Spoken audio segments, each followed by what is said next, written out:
Did you have Florida Atlantic in your Final Four bracket last spring? No. How did you feel about them beating U of A? That had to be just the best.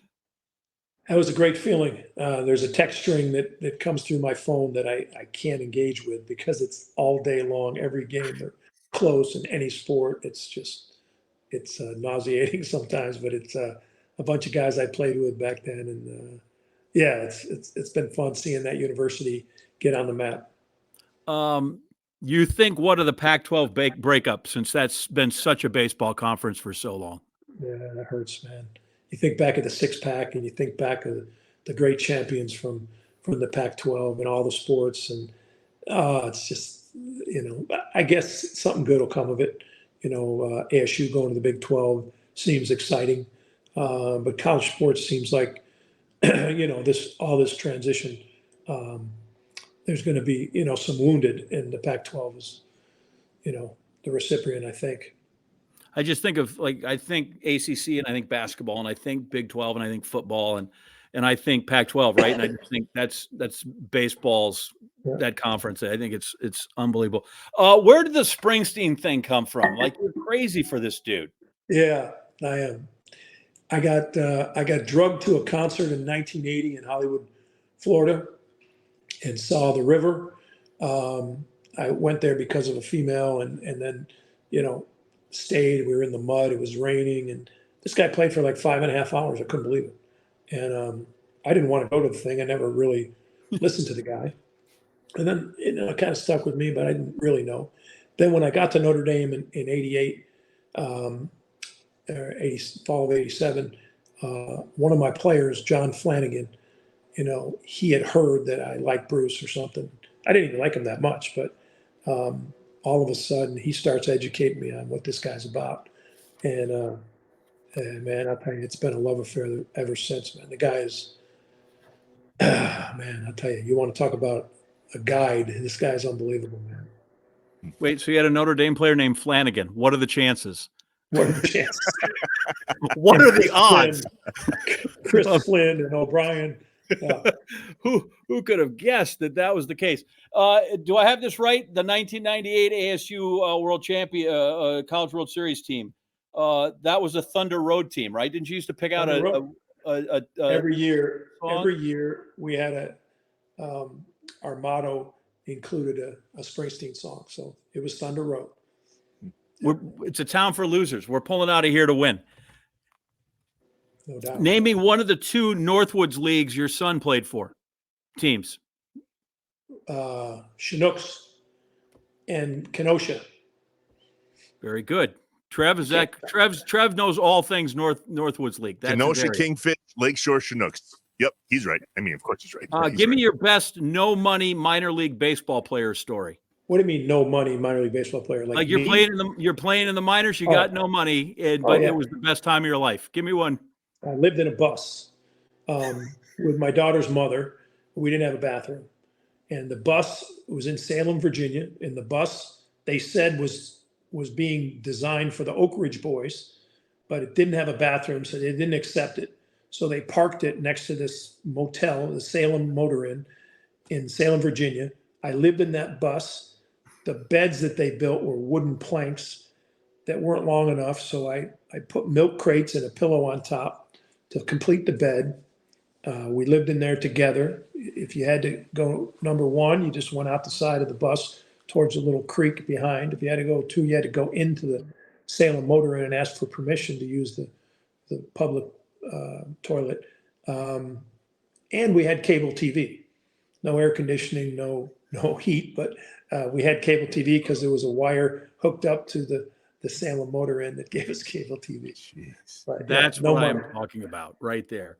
Do you still play the 9 game at the hotels where you have to make the digits make a 9? Explain that to Trevor.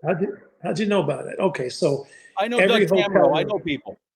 All right. So what happens is we get off the plane, we're walking down we get on the tarmac, and our traveling guy is giving us the hotel rooms in envelopes.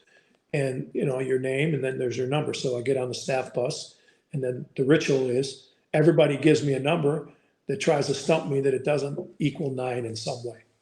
So nobody's ever stumped me. David Stearns thought he had me and said that, like, well, you can't do it that way. I'm like, Dave, it's my game. I did it. I win. So I was in a room in Omaha that year in '98, and I was in room 1142, and I'm like, good Lord, what am I going to do here?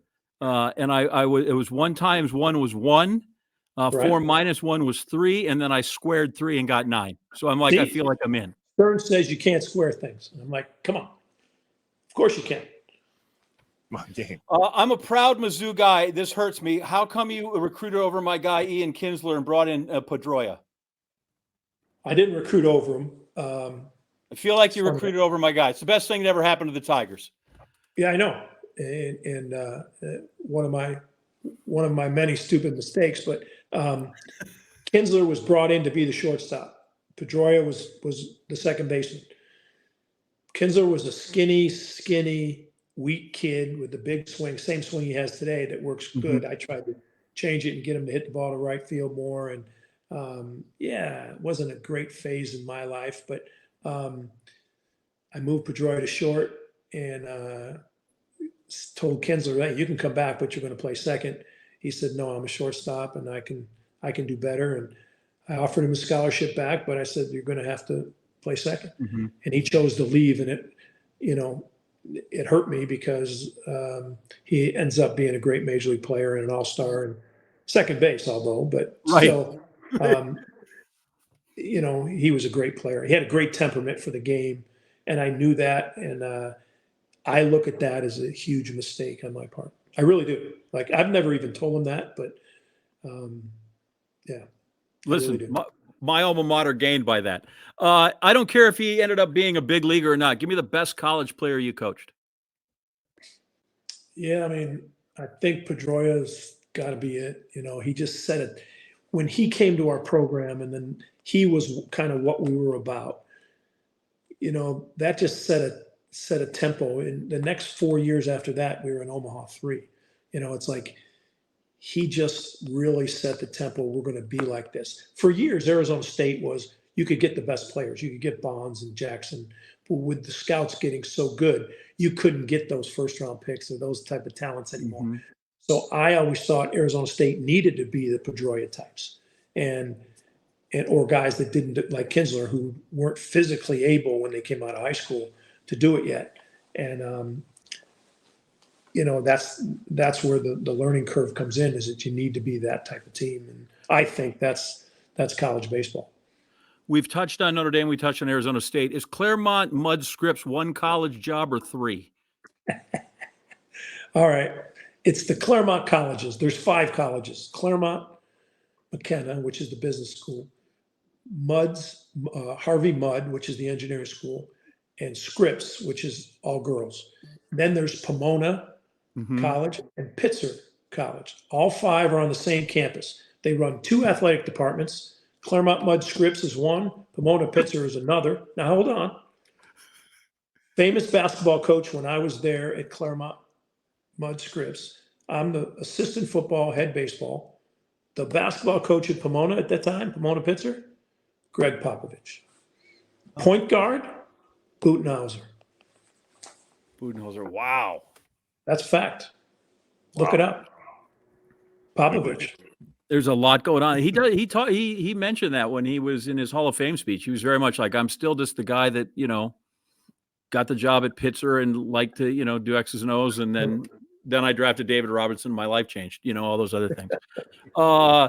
Okay. So you talk ASU. If you got to send one guy to the plate, because I love both of them, would you send Bonds or would you send Reggie? I'd say Bonds. Yeah. Okay. And the last one, this is always where we test people Trevor does not know. Here we go. What are the chances Trevor knows who Wes Rachels is? He doesn't know. No, of course not. I know. Unfortunately, he did. That was a game. How does that game get 21-14, by the way? Like, what? I realized that, was it, who was the starter? Mills, Ryan? What was Ryan? He pitched out here in Double-A. Just his arm was signed his agreement. He signed his agreement 2 days before. They had a party for him, and now he's a pro. He signs for $2 million. He was a great pitcher for us. He punched out 15 versus SC the last time he faced him. And he went out there and he pitched great against Miami, the earlier game in the College World Series to bring us to the finals. SC had already lost a game, but the format back then was it didn't matter if you lost a game. It wasn't double elimination. We were undefeated. But for TV purposes or whatever else, we play 11 o'clock championship game. And they were coming off, 4 straight wins after getting beat. And they got to Mills early and he couldn't settle down. And then it was on. And we made it 9-8 at some point. And yeah. Well, that was the last thing I was going to say. Does that outcome change if it's not the CBS needs a winner on Saturday and it's the ESPN, we give you 2 out of 3? I believe so. Yeah, I believe so. But Jason Lane, who's our third base coach, will tell you different. He hit a grand slam in that game. And I think he gave one up in that game too, but he doesn't usually mention that. But he gives me a hard time. A funny story in AAA. Lane's a guy trying to make it back to the big leagues as a pitcher after 5 years as an outfielder. He's in the Padres. We're in AAA. We're in Sacramento. He shows up that day as a new player from an independent team. And Jason, we both know each other. We've never spoke to each other. And, he goes out for BP, and I'm throwing the last group of BP, and I square him up in the back with a ball. And he looks out, didn't miss a beat. And I have a big smile on my face. He looks out and he goes, "You've been waiting to do that for a long time." It's funny. I'd be curious. So the next day we come into the clubhouse and he has a box on my desk, manager's desk. He has a box and it says, big card. It says, "Couldn't have done it without you." Open it up. It's his national championship ring. Oh, So he got the last laugh again. The beauty is now when you get to the World Series, you will have 7. So there's no rush, right? Like we'll want to win the first one, but you'll have 7. I feel like that's a much better spot for any manager. Yeah. And I hope that's where we find you in October. We appreciate you visiting with us here to start off our new year in 24. We are thrilled for you. It's amazing. And Trevor and I have said a million times, like, I've seen the Packers win a Super Bowl. I have seen the Bucs now win a champ. I'm here and have been since I was about 7 and saw George Scott at first base and Del Crandall was in your seat waiting for the Brewers to win a damn World Series. So no pressure, but, listen, I need you to win the World Series. It's that simple. Please. Awesome. That's all it is. Awesome. Well, that's the goal. That's where we're moving to. You got to believe it. So let's believe it.